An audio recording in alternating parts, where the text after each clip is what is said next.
Welcome student. आज हम इस वीडियो में ग्रामीण सामाजिक जीवन की समस्याओं के बारे में बातें करेंगे। भारत गांव का देश है। लगभग 72% आबादी आज भी गांव में निवास करती है। गांव का सामाजिक जीवन सरल जीवन माना जाता है, तथापि गांव में बहुत सारी समस्याएं आज भी देखी जाती हैं।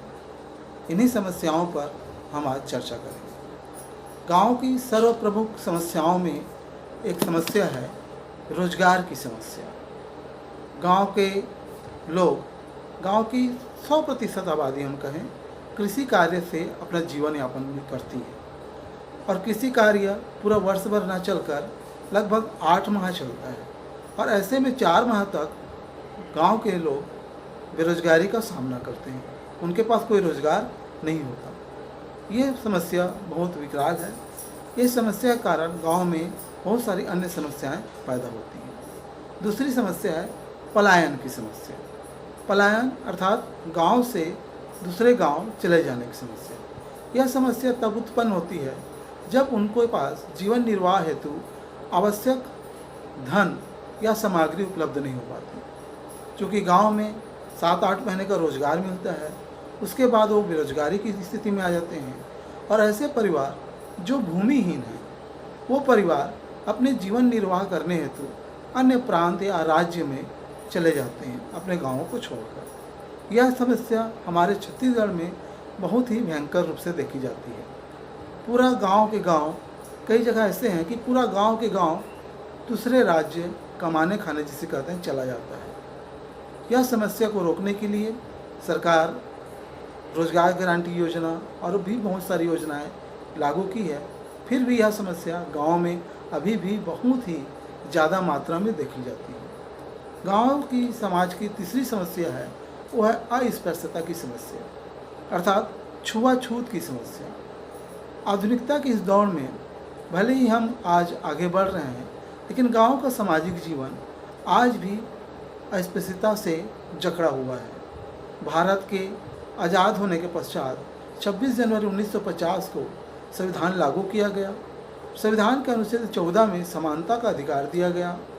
अनुच्छेद 17 में अस्पृश्यता को गैर कानूनी घोषित कर दिया गया है।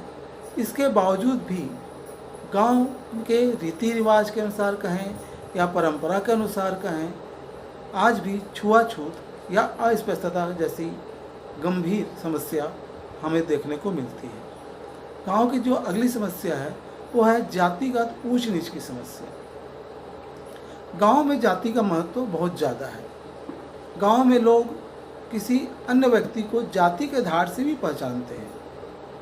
बहुत सारी जातियां भारत में पाई जाती हैं और इन जातियों में उच्चता और निम्नता का भाव पाया जाता है। जाति व्यवस्था में ब्राह्मण उच्च वर्ग में शामिल है, जबकि अन्य वर्गों को उससे निचले की परिस्थिति प्राप्त है। ऐसे भी बहुत सारी जातियां हैं जिनको एकदम निम्न स्तर की दर्जे में रखा गया है। गांव में इन लोगों से बहुत ही सामाजिक दूरी का बर्ताव किया जाता है, अस्पृश्यता का बर्ताव किया जाता है, छुआछूत का बर्ताव किया जाता है। यह समस्या कानून बन जाने के बाद भी गांव में आज जीवित है। अगली जो समस्या है वो है ऋणग्रस्तता की समस्या। गांव में रोजगार का अभाव, भूमिहीन कृषक, पलायन को मजबूर जनता, ऐसे व्यक्ति जो मूलभूत ज़रूरतों को पूरा नहीं कर पाते, अपनी ज़रूरतों के लिए, शादी के लिए, ब्याह के लिए, जन्म उत्सव के लिए या अन्य प्रकार की ज़रूरतों के लिए महाजन से या गांव के जो गौटिया होते हैं उनसे या साहूकारों से ब्याज में ऋण लेने के लिए मजबूर हो जाते हैं और यह ऋणग्रस्तता उन्हें जीवन भर परेशान करके रखती है। गांव में आय का साधन कृषि होता है। यदि कृषि की मात्रा सही प्राप्त न हो पाई तो वह ऋण वो नहीं चुका सकते। इस तरह धीरे धीरे ऋणग्रस्तता की समस्या उनके ऊपर बढ़ती चली जाती है और एक स्थिति तो ऐसी भी आ जाती है कि इस ऋण के कारण उनको अपना घर मकान भी बेचना पड़ता है। गांव की अगली समस्या है वो है गरीबी की समस्या। ऋणग्रस्तता के कारण गरीबी आ जाती है, या यह भी कह सकते हैं कि गरीबी के कारण ऋणग्रस्तता आ जाती है। गरीबी उस दशा को कहा जाता है जिसमें व्यक्ति अपनी मूलभूत आवश्यकताओं की पूर्ति करने हेतु अक्षम हो। मूलभूत आवश्यकता में रोटी, कपड़ा और मकान, इन आवश्यक वस्तुओं का वह व्यवस्था न कर सके, ऐसी दशा को हम गरीबी की अवस्था कहते हैं। भारत में गरीबी का जो प्रतिशत है अन्य देशों की अपेक्षा ज़्यादा ही है और गांव में बहुत ही ज़्यादा मात्रा में गरीबी देखने को मिलती है। अगली जो समस्या है ग्रामीण जीवन की या गांव की या ग्रामीण समाज की, वो है गुटबंदी की समस्या। गांव में गुटबंदी पाई जाती है। बहुत सारे गांव ऐसे होते हैं जहां पर किसी एक जाति की प्रभुता होती है, जिसे हम प्रभु जाति के नाम से जानते हैं। कभी कभी ऐसी प्रभु जाति में गुटबंदी देखने को मिलती है और वो सभी के सभी पूरे गांव के लोगों पर अपना प्रभाव कभी गलत ढंग से जमाने का प्रयास करते हैं और इस गुटबंदी के कारण गांव की एकता और अखंडता नष्ट होने लगती है। गांव की अगली समस्या है वो है स्वास्थ्य सुविधाओं की समस्या। गांव में प्राथमिक स्वास्थ्य केंद्र तो आज खोले गए हैं, लेकिन चिकित्सकों का पर्याप्त मात्रा में उपलब्ध न होना, दवाइयों का पर्याप्त मात्रा में उपलब्ध न होना, उच्च स्तरीय स्वास्थ्य सुविधाओं का उपलब्ध न होना, इन सभी कारणों से गांव का स्वास्थ्य स्तर या ग्रामीण जीवन का स्वास्थ्य स्तर निम्न देखा गया है और वहाँ बहुत सारी महिलाएं कुपोषण की शिकार हैं, बहुत सारे बच्चे कुपोषण के शिकार हैं, बहुत सारी महिलाएं प्रसव के दौरान मृत्यु को प्राप्त हो जाती हैं। इस तरह से बहुत सारी समस्याएं स्वास्थ्यगत दृष्टिकोण से हमें गांव में देखने को मिलती है। गांव के समाज की अगली जो समस्या हम कह सकते हैं वो है शैक्षिक समस्या।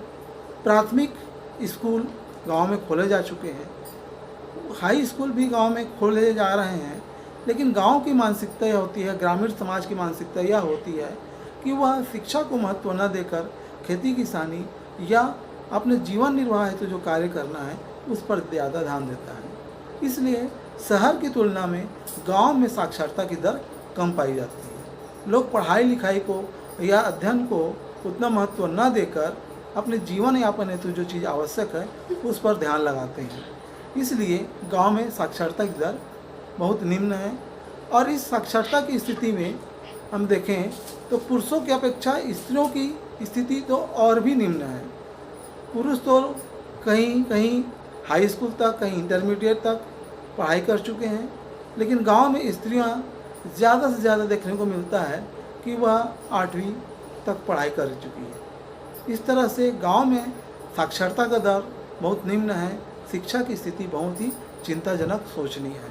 गांव की अगली जो समस्या है वह है प्रशासनिक सुविधाओं का अभाव। ग्रामीण जीवन में जो शासन की योजनाएं हैं उसको लागू करने हेतु सरकार प्रतिबद्ध है, लेकिन धरातल पर उन सभी सुविधाओं का लाभ लेने के लिए जो मूलभूत संरचना होती है वह गांव में नहीं पाई जाती। इन सभी कार्यों के लिए गांव के व्यक्तियों को अपना काम काज छोड़कर शहर की ओर आना पड़ता है और प्रशासनिक सुविधा का लाभ लेते हैं। गांव में तहसील स्तर की सुविधा भी उपलब्ध नहीं है, जिला स्तर की भी सुविधाएं उपलब्ध नहीं है। इस तरह से प्रशासनिक सुविधाओं का अभाव ग्रामीण जीवन में देखने को मिलता है। यातायात एवं संचार के साधन की समस्या आज भी आज़ादी के 70 वर्ष गुजर जाने के बाद भी गांव में यातायात व्यवस्था, परिवहन की व्यवस्था, संचार की व्यवस्था सुचारू रूप से चालू नहीं हो पाई है। आवागमन के साधन उपलब्ध नहीं है। बहुत सारे गांव तो ऐसे हैं जहां तक आज भी रेल मार्ग की पहुंच नहीं हुई है। सड़क मार्ग तो किसी तरह बन चुके हैं, लेकिन रेल मार्ग की पहुंच आज तक नहीं हुई है। कहीं कहीं सड़क मार्ग भी कच्चे मार्ग हैं, पक्का मार्ग नहीं बना है। इस तरह से संचार के साधन भी उपलब्ध नहीं हैं। अभी वर्तमान में टेक्नोलॉजी के आ जाने के कारण अभी कुछ संचार के साधन जैसे रेडियो, टीवी, मोबाइल, इंटरनेट इत्यादि का उपयोग होने लगा है, लेकिन इसकी जो सुविधा है वो अभी अपर्याप्त ही मानी जाती है। अगली जो स्थिति है वो है भारत का जो संयुक्त परिवार, जिसके लिए पूरे विश्व में भारत जाना जाता है, उसका विघटन, ग्रामीण संयुक्त परिवार का विघटन। लोग पलायन के चलते या अपने रोजगार को प्राप्त करने हेतु शहर की ओर आते हैं और ऐसे में उनका संयुक्त परिवार विघटित होता है, टूटता है। इस तरह से संयुक्त परिवार टूट टूट कर एकांकी परिवार में बदलते जा रहे हैं और गांव का जो मूल पहचान है संयुक्त परिवार, वह व्यवस्था या यह संस्था धीरे धीरे टूटती जा रही है। अगली जो गांव की समस्या है वह है बाल विवाह। गाँव में आज भी बाल विवाह देखने को मिलता है। यद्यपि बाल विवाह से संबंधित कानून सरकार ने बनाए हैं, किसी भी लड़की की उम्र अगर 18 वर्ष से कम है तो उसे वैवाहिक जीवन में प्रवेश नहीं कराया जा सकता। तथापि आज भी रीति रिवाज के अनुसार बहुत सारी जगहों पर बाल विवाह देखने को मिलता है और लोग इस कुप्रथा को आज भी जिंदा रखे हुए हैं। सरकार प्रयास कर रही है कि बाल विवाह जैसी कुप्रथा बंद हो। अगला जो ग्रामीण जीवन का समस्या है वो है स्त्रियों की निम्न दशा। भारत पुरुष प्रधान समाज है, या कहें कि ग्रामीण समाज पुरुष प्रधान समाज है। गाँवों में स्त्रियां यद्यपि घर में अपने खेतों में पुरुषों से कंधा मिलाकर कार्य करती है, बराबर का कार्य करती है, फिर भी सामाजिक जीवन में उसे पुरुष से निम्न परिस्थिति प्राप्त है। सामाजिक गतिविधियों में महिलाएं हिस्सा नहीं लेती, वो घर के अंदर ही रहती हैं और सामाजिक जीवन में सारे कार्य घर के मुखिया अर्थात पुरुष के द्वारा किए जाते हैं। तो गांव की स्त्री आज भी निम्न स्थिति में है, उस पर उतना ध्यान नहीं दिया जाता जितना ध्यान किसी बालक पर या पुरुष पर दिया जाता है। इस तरह से गांव की अन्य समस्याएं भी हैं, उन समस्याओं को हम नेक्स्ट वीडियो में देखेंगे। धन्यवाद।